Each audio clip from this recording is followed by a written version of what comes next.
Welcome to the Great Detectives of Old Time Radio. From Boise, Idaho, this is your host, Adam Graham.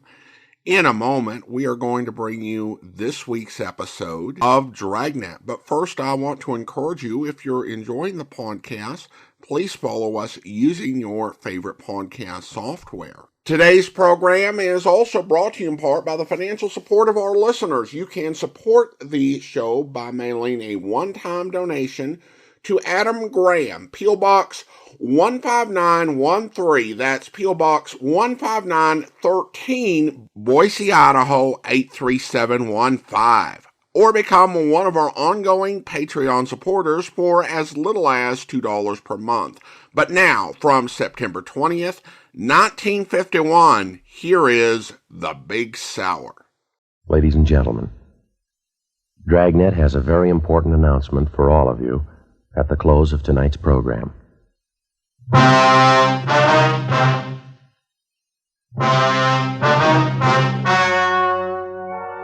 The story you are about to hear is true.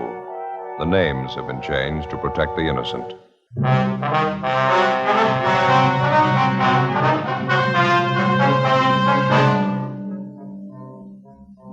You're a detective sergeant. You're assigned to robbery detail. 2 armed bandits invade the home of an elderly couple in your city. The aging husband is tortured unmercifully before he reveals the hiding place of his valuables. The 2 thieves make good their escape. Your job? Get 'em.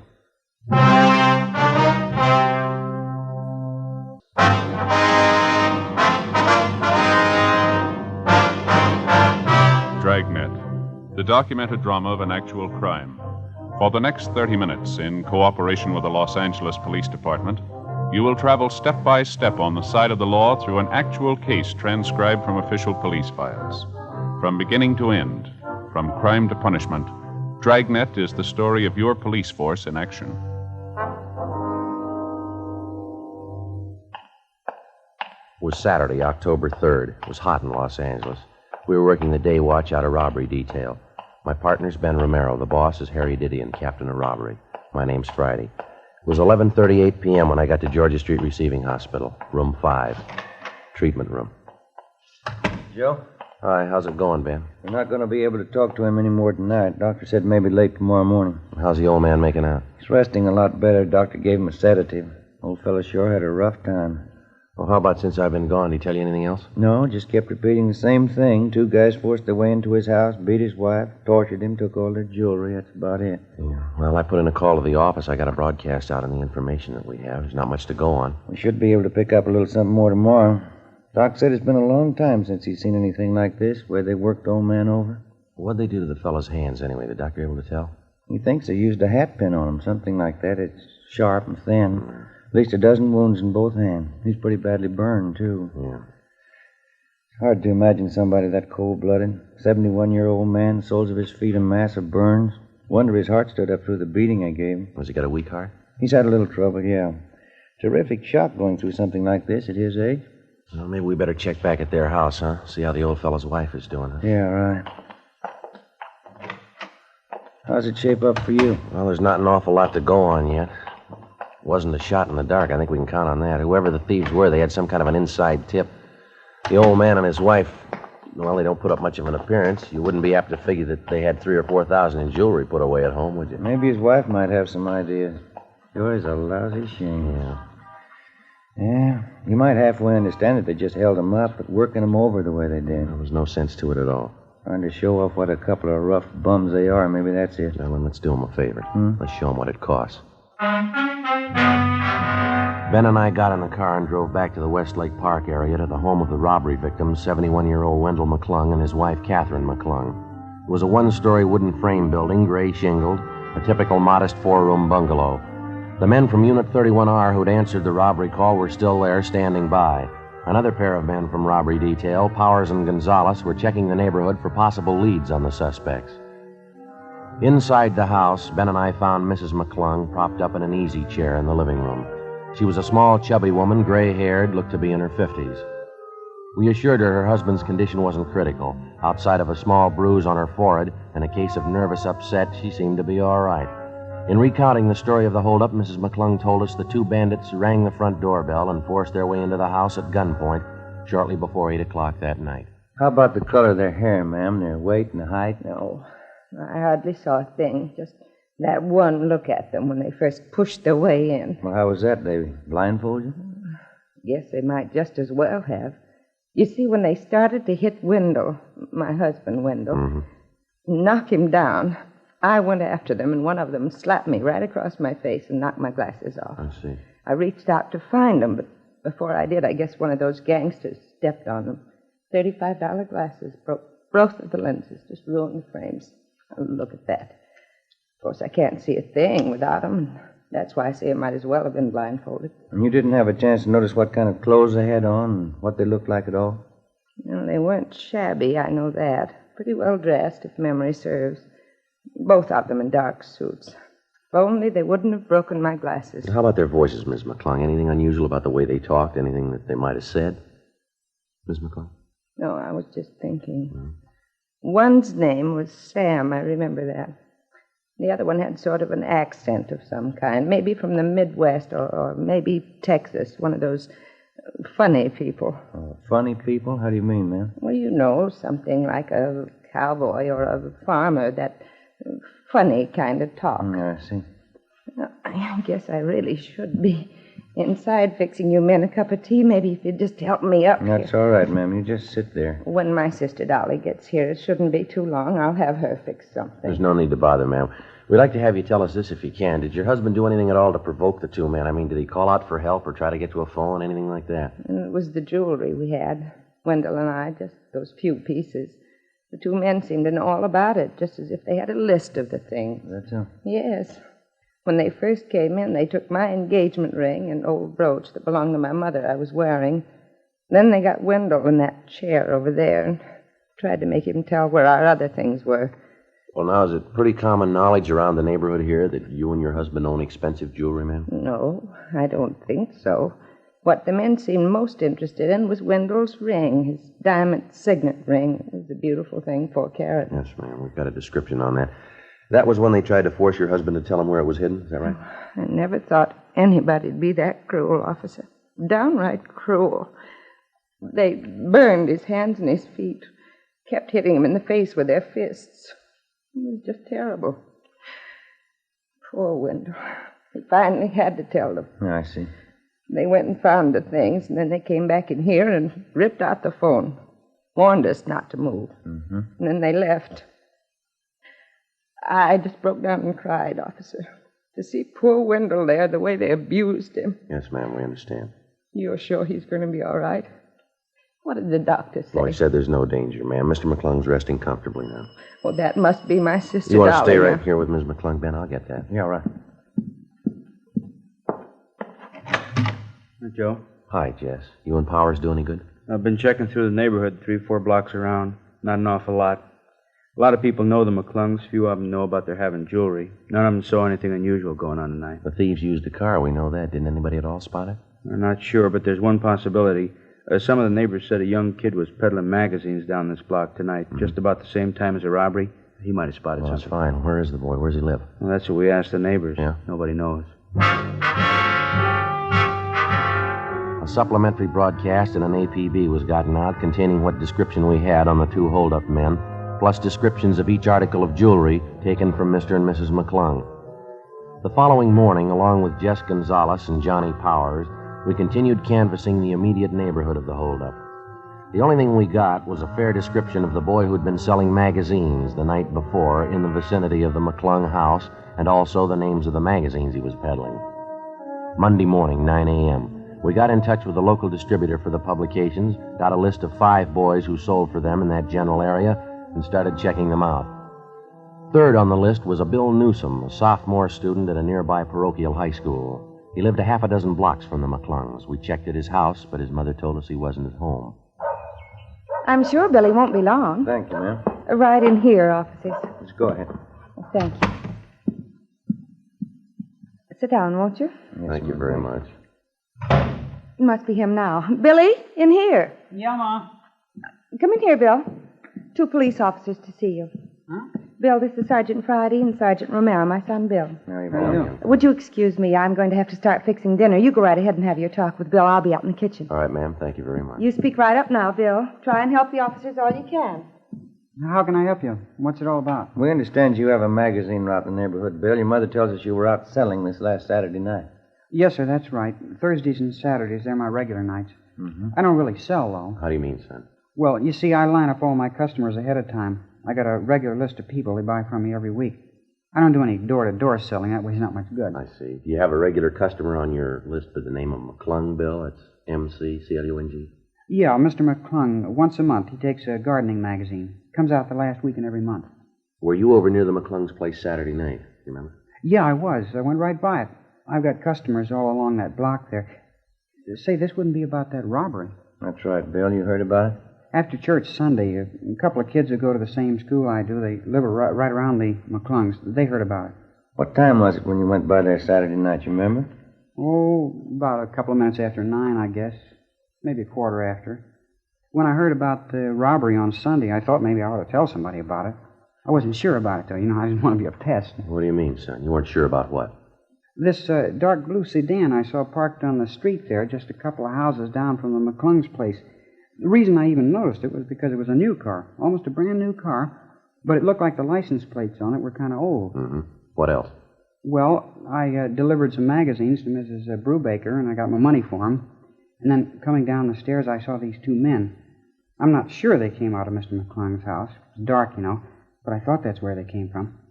Anyway, they went down the street, and got in the car, and took off. Seemed to be in a hurry. Well, what did the two men look like, Bill? Do you have any idea? No, I didn't see them too well. Wasn't too close to them. I was about from, here to across the street from them. How about their clothes? You notice them at all? Yeah, they had suits on, dark suits, I know that. How would you describe their build, son? Medium, tall, fat, skinny? What would you say? Why, I think I'd say medium.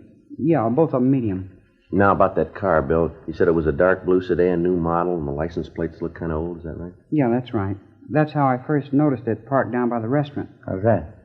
About 7:15, when I started my route down on South Benson, I saw the same car parked outside the restaurant down there. Forget the name of the place now. It just opened about a month ago. You sure it was the same car? Oh, yeah, I'm pretty sure. That's why I noticed it again when I saw it up by McClung's place. I thought it looked kind of terrible. Brand new car like that with old license plates. By any chance, son, do you remember the license number on those plates? No, sir, I didn't notice it at all. I'll tell you what, though. Yeah? If I see that car again, I'll be sure and get the number for you.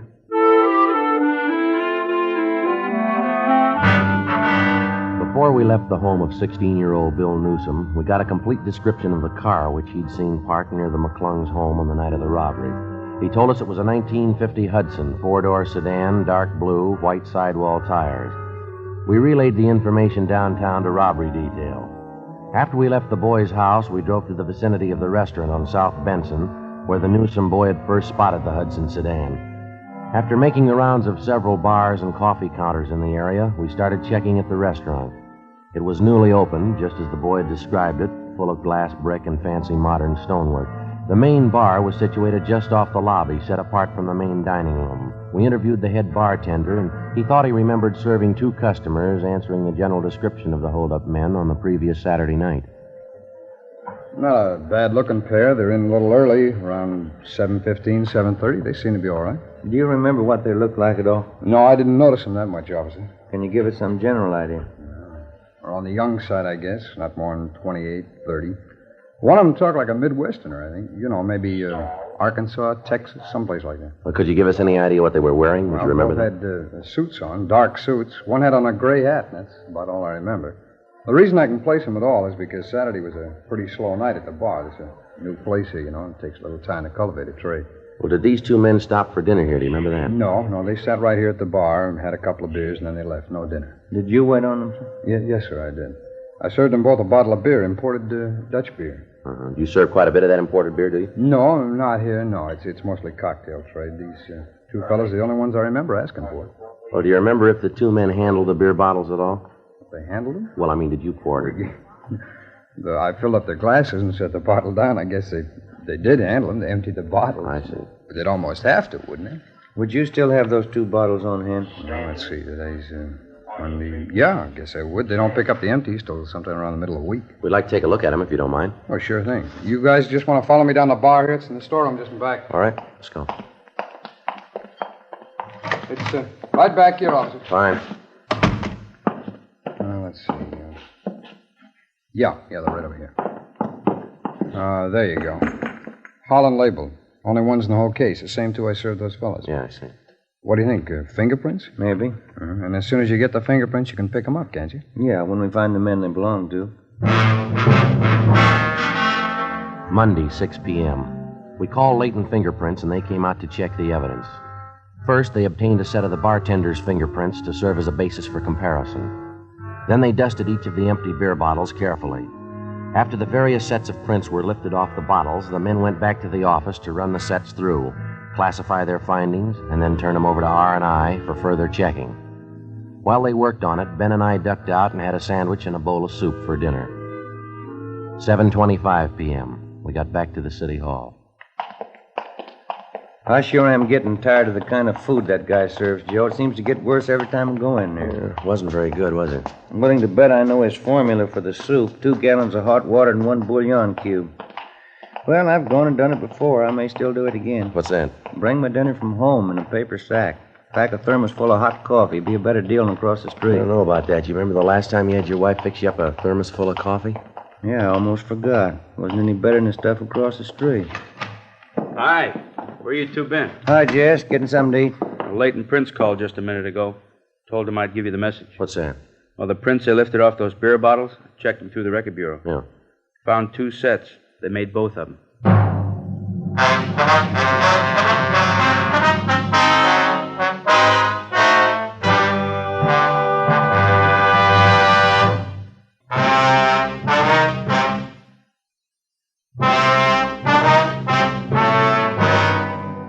October 5th, Saturday, 7:40 p.m. The 2 sets of fingerprints which had been lifted from the empty beer bottles were checked through R&I and identified as those belonging to 2 known criminals.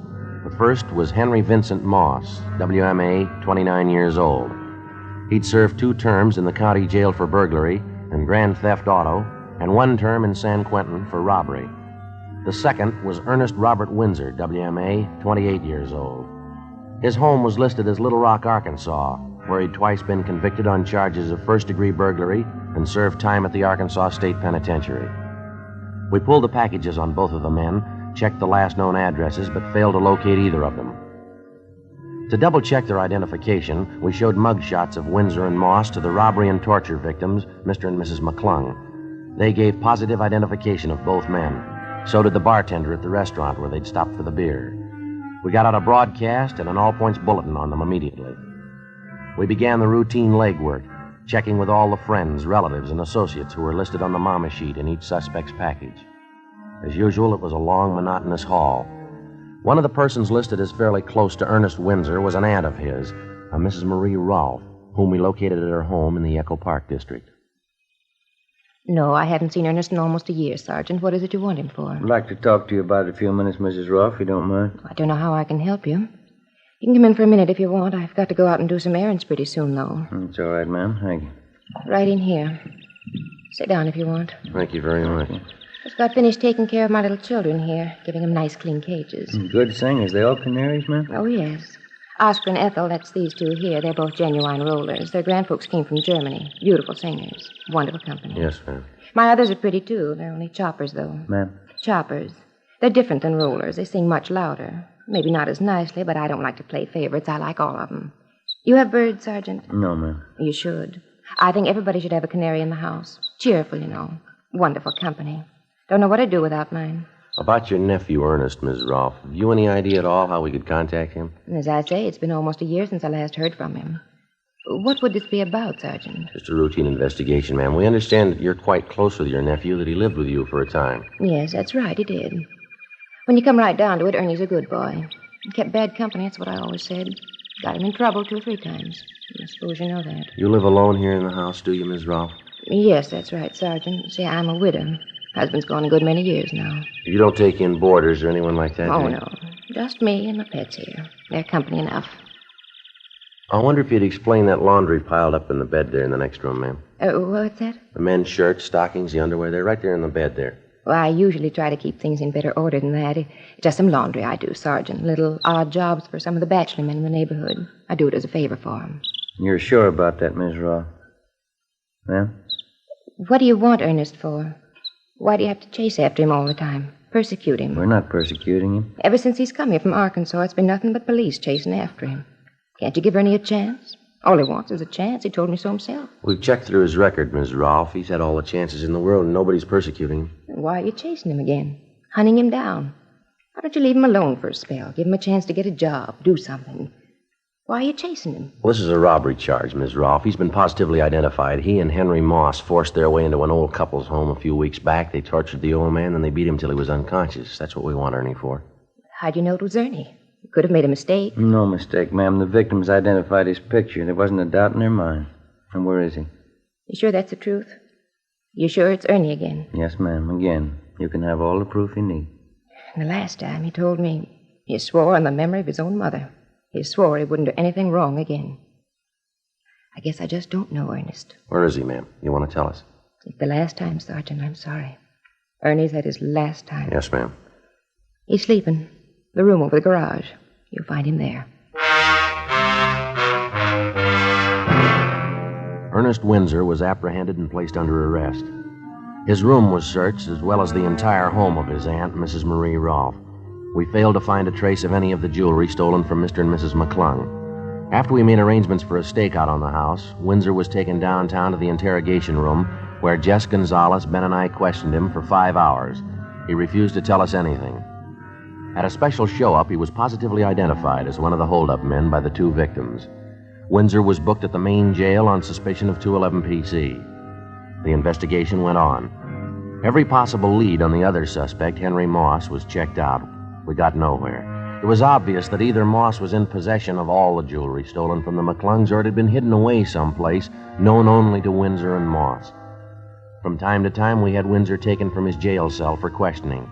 It wasn't hard to tell he was bothered with the possibility that perhaps Moss had run off with the entire loot and was enjoying himself while Windsor spent his time in jail. We worked hard on that particular angle while we questioned him, but Windsor still refused to break, to give us any kind of a lead on Moss. A month passed. Wednesday, November 8th.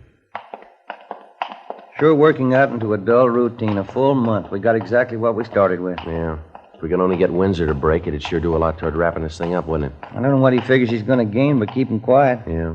Gonzalez and Johnny Power said they were checking out a tip from some informant this morning. Supposed to know where Henry Moss is. Wonder if they found any luck. They ought to be back by now. Yeah. Go ahead. Hey, Jess. Oh, hi. How about it? Did you do any good this morning? Oh, not a bit. Informant didn't even show up. Johnny's going to meet him this afternoon. Doesn't look to be very much. How about you fellas? Same, Jess. We're going as slow as you are. I get it. Robbery, Friday. Yeah, George. Uh-huh. 3rd and Main? You sure, huh? Right, yeah, right away.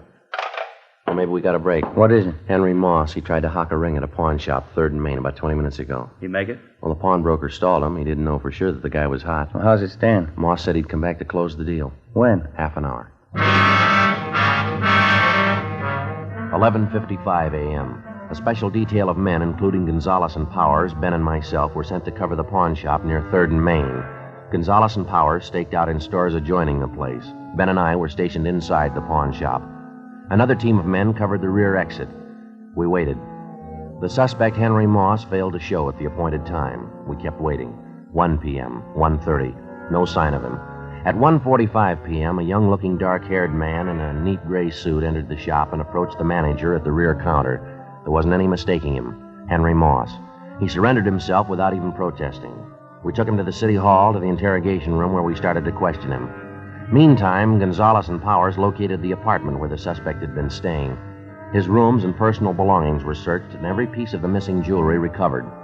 Surprisingly enough, in contrast to his partner Ernie Windsor, Moss was cooperative, even obliging. We had a stenographer take his full statement, and then we got ready to move him over to the main jail for booking. Just a couple of questions before we leave, Moss. Sure, Sergeant. Go ahead. We've had you in here before. How come all the cooperation this time? Why not? I had it figured before time.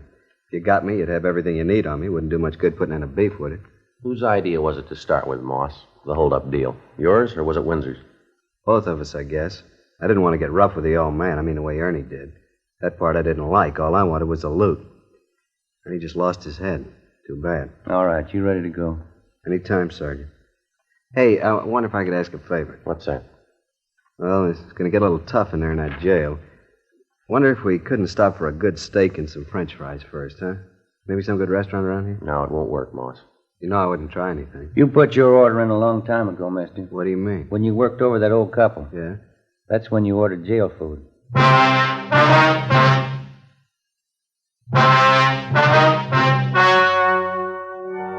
The story you have just heard was true. The names were changed to protect the innocent. On March 2nd, trial was held in Superior Court, Department 88, City and County of Los Angeles, State of California. In a moment, the results of that trial.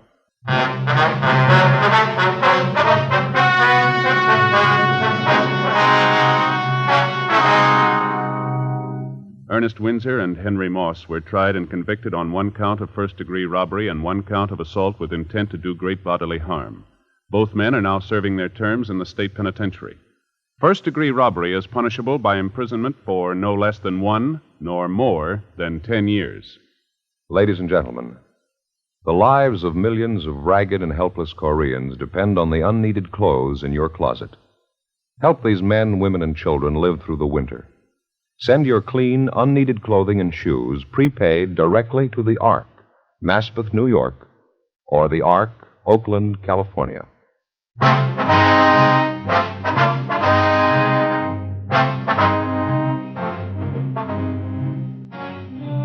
You have just heard Dragnet, a series of authentic cases from official files.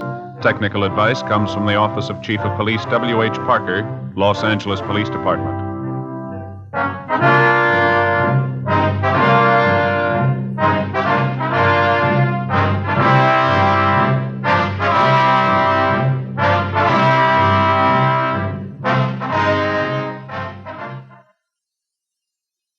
Stay tuned for Counter Spy, next over NBC.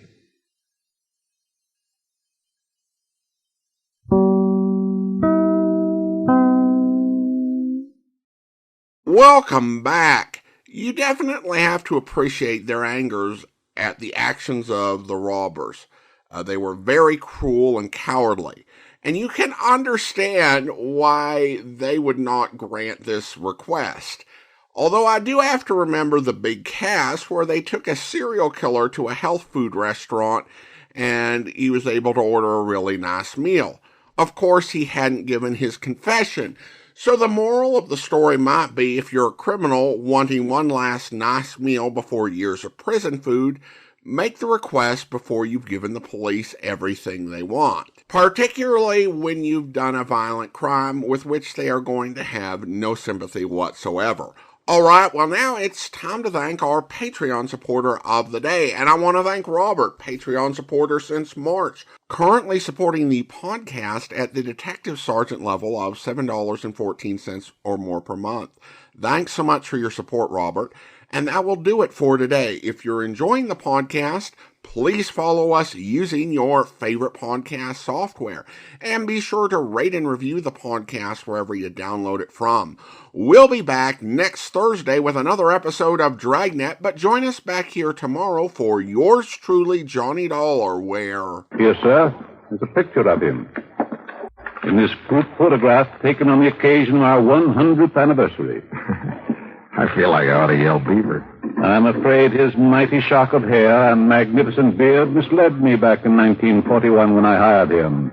Yes, and I suppose I should have known when he gave up horse and Surrey to drive one of those newfangled motor cars. Should have known what, Mr. Keasley? But he was no longer a man suited to our fine establishment. Is he the one who took off with your $58,000? $58,433.41. Are you sure? I mean, sure it was he? Beyond the shadow of a doubt, sir. He was the only one beside myself who had a key to the vault in which we kept our building fund. And when he suddenly left us 3 years, 5 months, and 16 days ago, yes, I should have known. But you didn't discover the loss until recently. It was June 21st at 4 minutes after 10 that I went down to the vault. For the first time in 4 years, we had something extra to put aside. And you discovered the money was missing? The vault was empty. Except for this note. Huh? Goodbye, suckers. Horrid word. Signed Tuller. So you see, Mr. Dollar? Yes, I do. It looks like he's our man. No question about it. And you've no idea where he might have gone? None whatsoever. Well, surely there must be some clue. None whatsoever. But you must find him. But that was 3.5 years ago. Exactly 3 years, 5 months, and 16... Yeah. So where do I start? Unless your company decides simply to reimburse us for our loss, that, Mr. Dollar, is up to you. In the meantime, send your comments to box13 at greatdetectives.net. Follow us on Twitter at Radio Detectives, and check us out on Instagram, instagram.com/greatdetectives. From Boise, Idaho, this is your host, Adam Graham, signing off.